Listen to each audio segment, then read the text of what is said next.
ধারাবাহিকভাবে পূর্ব বর্ধমান জেলার একের পর এক তৃণমূল নেতাদেরকে গ্রেপ্তার করা হচ্ছে। সেই চিত্রই দেখতে পাওয়া যাচ্ছে বর্ধমান সদর থানায়।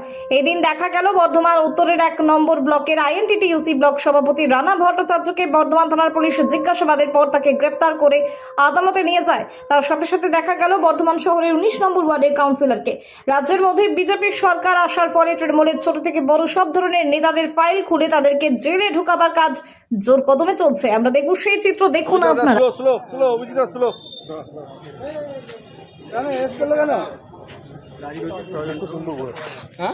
রাজনৈতিক ষড়যন্ত্র কি বলবেন? বুঝতে পারছেন, গোটা বাংলা জুড়ে যা চলছে তাই। কি বলবেন? এমনি বাড়ি থেকে ডেকে নিয়ে এলো, বললো যে দেশে অ্যারেস্ট করুন। বলছে আপনার বিরুদ্ধে তোলাবাজির অভিযোগ রয়েছে। তোলাবাজি অভিযোগ কি আছে এখন পর্যন্ত জানি না। কোনো কেস নেই, এর সঙ্গে পর আমার কোনো কেস নেই, দায়িত্ব নিয়ে বলছি।